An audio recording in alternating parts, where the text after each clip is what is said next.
Hello, welcome back to Jimbo's PC Builds. Today it's time to do another build video.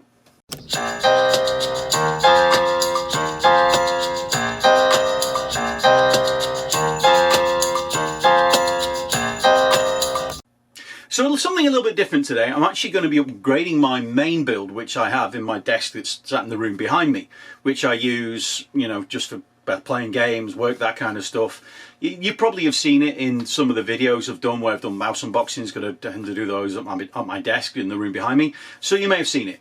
But basically, I'm not going to be upgrading much. I'm going to be probably changing over the GPU. I'm going to also change the case, and that's the most important part, because at the moment I'm on a micro ATX case. It doesn't leave me a lot of expansion for, say, streaming if I wanted to put a capture card in and stuff like that. So I wanted to change over. So without further ado, let's have a look at the case that I'm going to be doing my build in.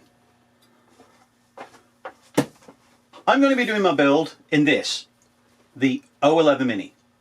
Now I can hear all the jumping on the O11 bandwagon comments, even before they've even been typed in the description, in the comments box down below. And if you do want to say that, by all means do, it's fine. But there is actually a really good reason I've gone for this case. So let's go into the room behind me and I'll show you why I'm going for this case. In my current setup, my PC has to be in this corner over here. There are size restrictions because of that small gap. I did look at the height Y60 or H60, whatever it's called. Unfortunately, it's too large. Not going really width or depth, but height, so it would hit the shelf, because obviously I need to be able to get my fingers in to actually power the machine on. So the reason I went for the O11 Mini is because it's actually a very similar size to what I've got now, but it gives me the advantage of actually being able to go for a full-size ATX board. So I hope that makes sense. Size is the thing, it's restrictive. The O11 Mini gives you a lot of options because it takes a full ATX board, which means I get the more expansion slots for capture cards, etc, etc. So it all adds up. So I hope that makes sense. I can't wait to see what it finally looks like, because the other thing it gives me from the current build, which is in a micro ATX case, it gives me more capacity for cooling because I can put more fans in it, etc, etc. So I might get lower temps as well, which will be interesting to see. Alright, so that's the reason I'm doing all this out the way. Let's get to the fun stuff and let's get to the build. And as always, I'm going to do a montage about the build. Then once I'm finished, I will basically give you a rundown of what I thought it was like to build in the case, what my thoughts on the build were, all that kind of good stuff. Alright, let's get on with the build.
So as you can see, the build is complete.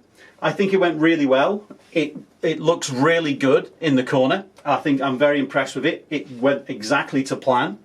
It takes about the same space as the previous case, but I think because you've got the whole glass, it looks a lot more effective. It's much more of a display piece.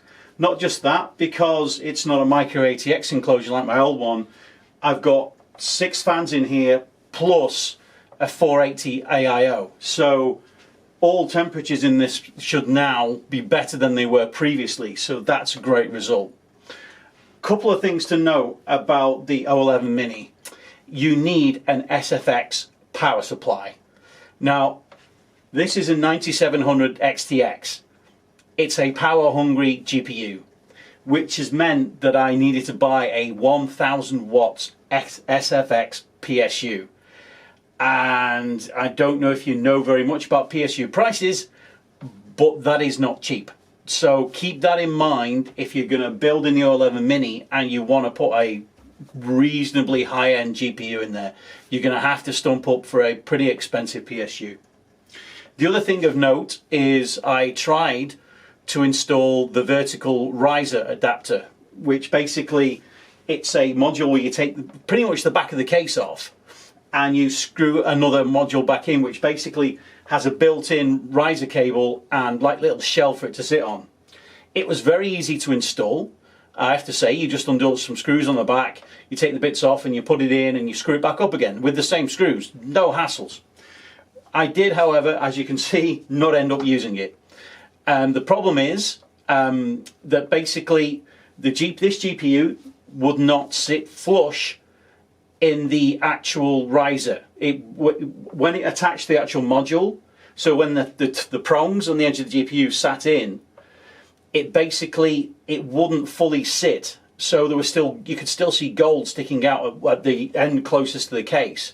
It wasn't going flush, so therefore the machine wouldn't start. I tried it with my old GPU and I tried it with another GPU and it worked fine in both cases.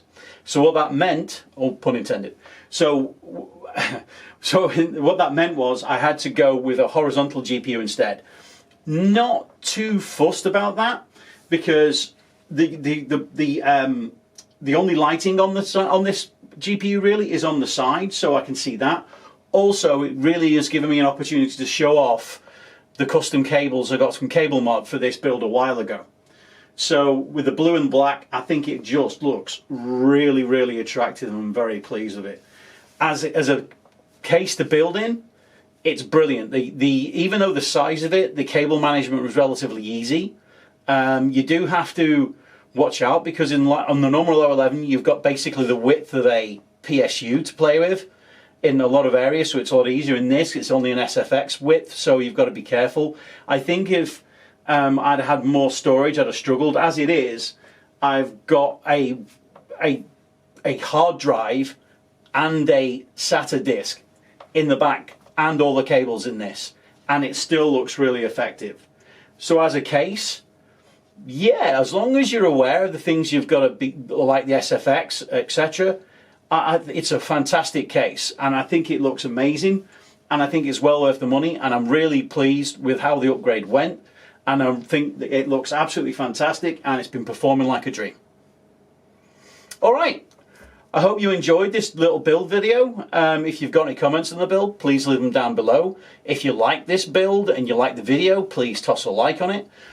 Please subscribe if you want, you know, it's really more people are welcome. It's always nice to have more subscribers. And if you do subscribe, don't forget to hit the bell icon because, you know, my cadence of videos is not exactly what you call the YouTube optimal. So if you get the notifications, you'll know when I'm releasing a video. And that's all it is. And as always, take care.